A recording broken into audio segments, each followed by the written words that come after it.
سید الانبیاء والمرسلین اما بعد فاعوذ باللہ من الشیطان الرجیم بسم اللہ الرحمن الرحیم اللہم صلی وسلم وبارک علی سیدنا و مولانا محمد وبارک وسلم وصلی علیہ۔ آج کی یہ خوبصورت محفل پاک بسلسلہ میلاد مصطفیٰ صلی اللہ علیہ وسلم منعقد ہے۔ ہمارے بہت ہی پیارے دوست، ہمارے کلاس فیلو مولانا حافظ المغان قطاری المدنی حفظہ اللہ تعالی، انہوں نے اپنے ساتھیوں کے ساتھ، اہل محلہ کے ساتھ مل کر اس محفل کا انعقاد کیا ہے۔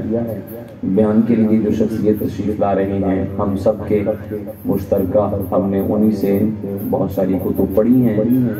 دعوت اسلامی کے مفتی دعوت اسلامی مفتی قاسم قطاری صاحب، جنہوں نے قرآن کریم کی ایک ضخیم تفسیر لکھی ہے صراط الجنان، ان کے یہ چھوٹے بھائی ہیں مفتی محسن صاحب، ہمارے استاذ گرامی ہیں، ان کا آپ خطاب سنیں گے۔ ہم سب اکٹھے کلاس فیلو ہیں، ارمغان بھائی، میں یہ مولانا غلام مصطفیٰ صاحب اور یہ ہمارے شاہ زیب بھائی میرے ہم نام بیٹھے ہیں، ہم سب اکٹھے پڑھتے ہیں۔ تو آج میں خود اپنے محفل پہ بیان کے لیے جا رہا تھا، تو انہوں نے آج جو ہے وہ حکم کیا، تو میں آپ سب کی زیارت کے لیے حاضر ہوا۔ ایک حدیث شریف پڑھ کر آپ کو سنا کر اجازت چاہوں گا۔ حضور علیہ الصلوۃ والسلام کے صحابہ تشریف فرما ہیں اور حضور علیہ السلام کے تذکار خیر کر رہے ہیں۔ میں سادہ لفظوں میں کہوں تو یوں کہوں کہ حضور صلی اللہ علیہ وسلم کے صحابہ بیٹھ کر محفل میلاد کر رہے تھے۔ آپ بڑے خاموش بیٹھے ہیں، اللہ کے ذکر کی نیت سے اگر سبحان اللہ کہہ سکتے ہیں تو بلند آواز سے کہیے ماشاءاللہ۔ تو کوئی حضرت آدم علیہ السلام کا ذکر کر رہا تھا کہ اللہ نے ان کو صفی بنایا ہے، ان کی بڑی شان ہے، ابو البشر ہیں۔ کوئی کہہ رہا تھا ابراہیم اللہ کے خلیل ہیں، جد الانبیاء ہیں، کوئی حضرت اسماعیل کا ذکر کر رہا تھا۔ ایک دوسرے میں بیٹھ کر باتیں کر رہے تھے۔ آگے چلنے سے پہلے یہ جملہ بولوں کہ ان کی مبارک مجلسیں بھی کیسی ہوتی تھی جس میں کسی کی غیبت چغلی نہیں کی جاتی تھی، بلکہ اللہ کے پیاروں کا ذکر کیا جاتا تھا۔ اتنے میں حضور تشریف لے آئے، فرمایا تم نے جتنی باتیں کی ہیں میں نے بغور سنی ہیں، اور جس نے جو کہا ہے وہ ٹھیک کہا ہے۔ الا انا حبیب اللہ ولا فخر، لیکن سنو، آدم صفی ہوں گے، نوح نجی ہوں گے، ابراہیم خلیل ہوں گے، اسماعیل ذبی ہوں گے، عیسیٰ روح اللہ کلمۃ اللہ ہوں گے، لیکن میں اللہ کا حبیب بن کر آیا ہوں اور اس پر کوئی فخر نہیں ہے۔ انا قائد المرسلین، میں رسولوں کا قائد بن کر آیا ہوں۔ انا اول من یحرک حلق الجنہ، میں ہی وہ بندہ ہوں جو جنت کا سب سے پہلے دروازہ کھٹکھٹاؤں گا۔ فیفتح لی، دروازہ کھولا بھی میرے لیے جائے گا۔ میں اسی حدیث کے ساتھ ایک اور حدیث کو ملا دیتا ہوں، وہ مسند امام احمد بن حنبل کی حدیث ہے۔ آپ اگر اس حدیث کو سننے کے بعد بول سکے تو پھر بولیے گا ضرور۔ ارشاد فرمایا کہ جب میرے لیے جنت کا دروازہ کھولا جائے گا تو میرا رب میرے استقبال کے لیے آگے موجود ہوگا۔ سبحان اللہ۔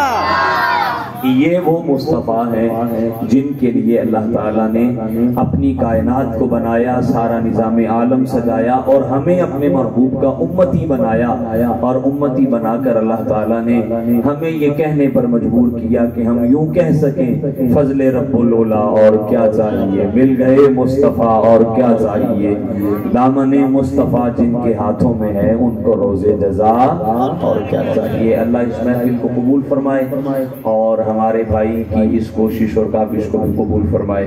آپ سب کا مل بیٹھنا اللہ یہ بھی قبول فرمائے۔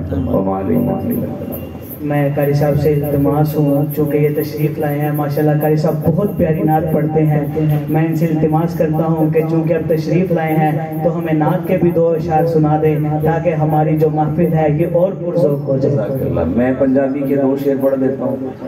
یا مصطفیٰ خیر الورا تیرے جیا کوئی نہیں، پڑھیے یا مصطفیٰ خیر الورا تیرے جیا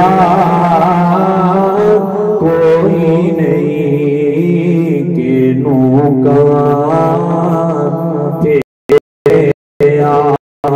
آقا کوئی نہیں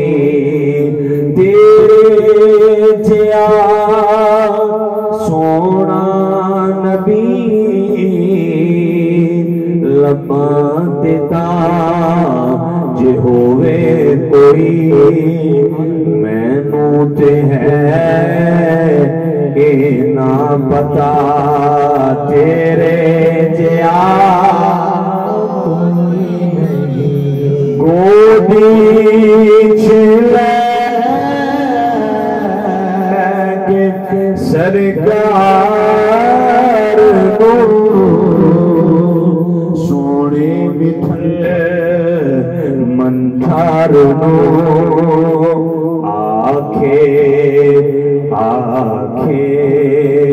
حلیم سادیا تیرے جیا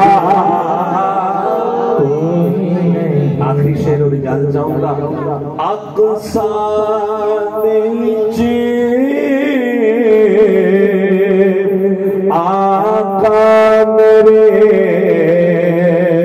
پڑھ کے نماز پیچھے تیرے نبیوں نے بھی اے ہو گیا تیرے جیا